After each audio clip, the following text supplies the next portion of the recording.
Hi friends, మీరు రాధ పేరు విన్నారా అంటే వినడమేంటి, రాధాకృష్ణుల్లో రాధే కదా అంటారా? నిజమే, మీరు కరెక్టే చెప్పారు. కానీ నేను అడిగింది రాధను మాత్రమే, కృష్ణుని కాదు. కానీ మీరు కలిపి చెప్పారు అని నేనంటే నిజమే.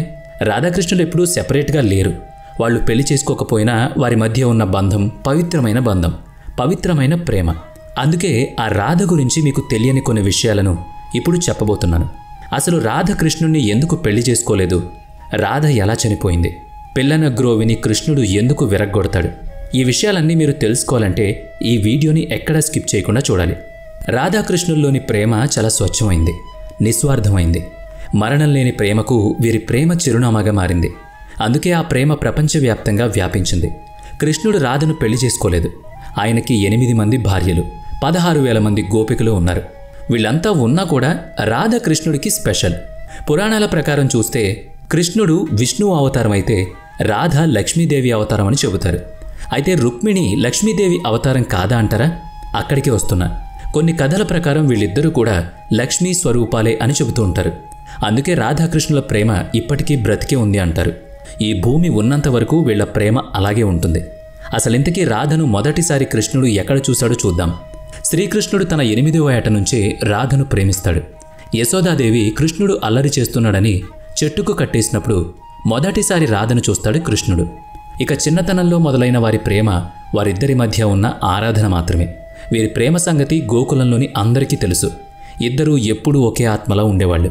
అయితే వీళ్ళిద్దరూ ఇంత భగ్న ప్రేమికులు అయి ఉండి కూడా ఎందుకు పెళ్లి చేసుకోలేదు? ఇదే కదా మీ డౌట్? అయితే దీనికి సమాధానంగా చాలా కారణాలున్నాయి. కృష్ణుడికి రాధ ఆత్మబంధువు, బలమైన శక్తి స్వరూపానికి ఆమె ఆత్మ. అందుకే తన ఆత్మను తానే పెళ్లి చేసుకోలేమన్న కారణంతో రాధను కృష్ణుడు వివాహం చేసుకోలేదని అంటారు. ఇక్కడ ఇంకొక కథ కూడా ఉంది. బ్రహ్మవైవర్త పురాణం ప్రకారం రాధాకృష్ణులు వారి పూర్వ జీవితంలో గోలక్లో ఉండేవారట. ఒకసారి కృష్ణుడికి రాధకు పెద్ద గొడవ జరుగుతుందట. దీంతో రాధ ఆ సమయంలో కోపంతో రగిలిపోయి కృష్ణుణ్ణి నానా మాటలు అంటుందట. ఆ తర్వాత రాధ కృష్ణుడితో మాట్లాడకుండా దూరంగా వెళ్ళిపోతుందట. అలా రాధాకృష్ణుల మధ్య అగాధం ఏర్పడిందని పురాణాలు చెబుతున్నాయి. ఆ తర్వాత కృష్ణుడు ఎన్ని ప్రయత్నాలు చేసినా ఫలించలేదు.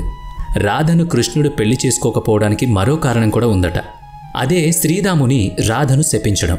ఇంతకీ శ్రీరాముడు ఎవరా అని ఆలోచిస్తున్నారా? అతను శ్రీకృష్ణుడి ప్రియమైన స్నేహితుల్లో ఒకడు. రాధ కృష్ణుడిని తిట్టడం వలన శ్రీరాముడికి కోపం వస్తుంది. అదే సమయంలో వీళ్ళిద్దరినీ కలపడానికి కూడా ప్రయత్నాలు చేస్తాడు. కానీ రాధ వినదు. పైగా శ్రీరాముని కూడా తిడుతుంది. దీంతో శ్రీరాముడు రాధను శపిస్తాడు. నీవు ఈ జన్మలోనే కాదు, మరుసటి జన్మలో కూడా నీకు ఇష్టమైన వారిని పెళ్లి చేసుకోలేవని శాపమిస్తాడు. అయితే రాధ తర్వాత జన్మలో రిషభునికి కృతికి సంతానంగా పుడుతుంది.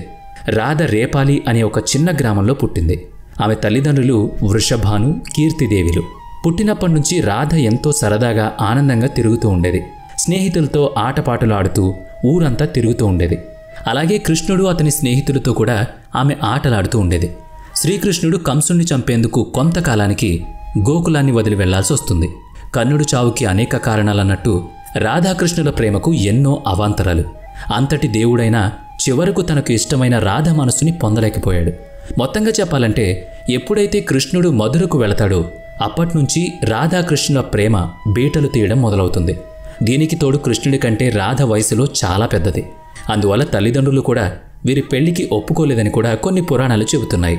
అయితే దీని తర్వాత రాధ మరి ఎవరినైనా పెళ్లి చేసుకుందా, లేక అలాగే ఉండిపోయిందా అంటే రాధ ఒక వైశ్యరాయన్ని పెళ్లి చేసుకుందని నమ్ముతారు. వివాహం చేసుకుందే కానీ అతనితో ఆమె కలిసి ఉండలేదు. ఆమె విగ్రహాన్ని ఆ ఇంట్లో ఉంచి ఆమె వైకుంఠానికి వెళ్ళిపోయిందని కొన్ని పురాణాలు చెబుతాయి. అంతేకాదు రాధ లక్ష్మీదేవి అవతారం. అందువల్ల రాధ అవతారం పూర్తయిన తర్వాత తన లోకానికి ఆమె వెళ్ళిపోయిందని కూడా చెబుతారు. ఇంతకీ రాధ ఎవరిని పెళ్లి చేసుకుందంటే అభిమన్యు అని కొన్ని కథలు చెబుతుంటే అయాన్ అని మరికొన్ని కథలు చెబుతున్నాయి. అయితే ఈ అభిమన్యు అర్జునుడి కొడుకు మాత్రం కాదు.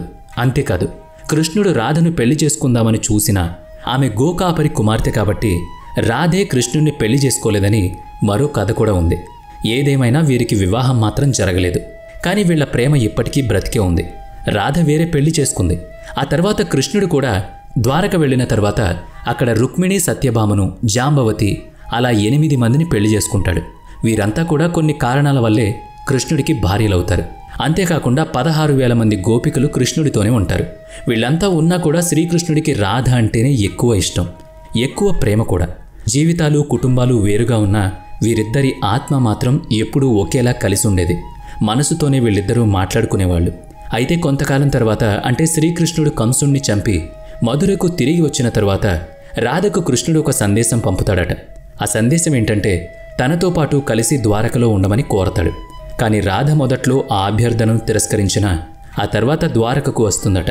అలా రాధ కృష్ణుడికి ఎదురుగా నిలబడ్డప్పుడు కృష్ణుడు చాలా భావోద్వేగానికి గురయ్యాడు, చాలా ఆనందించాడు. వాళ్ళిద్దరూ చిన్నప్పటి నుంచి ఎన్నో రోజులు కలిసి ఉన్నారు. అలా రాధను చూడగానే మళ్ళీ తన ఆనందాన్ని అంతటినీ ఆమె తీసుకొచ్చిందని కృష్ణుడు చాలా సంతోషపడతాడు. అప్పుడు కొన్నాళ్ల పాటు రాధ అక్కడే ఉంటుంది. అయితే కొన్ని రోజుల తర్వాత తన నిజమైన ఆనందం ఇక్కడ లేదని, సన్యాసిగా మారతానని కృష్ణుడితో చెబుతుంది. అయితే దానికి మొదట కృష్ణుడు ఒప్పుకోలేదు. ఆ తర్వాత మళ్ళీ రాధ ఇష్టాన్ని గౌరవించాడు. దీంతో ఆమె రాజభవనాన్ని విడిచి ఆశ్రమంలో చేరాలని నిర్ణయించుకుంటుంది.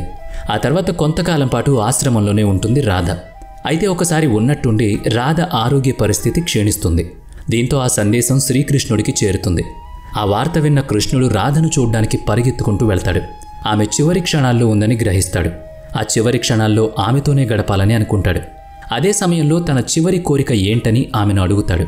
అప్పుడు రాధ, నీ పిల్లన గ్రోవికి నేనెప్పుడూ పాదదాసిని, కాబట్టి ఇప్పుడు ఈ క్షణంలో వేణువు ఊదమని అడుగుతుంది.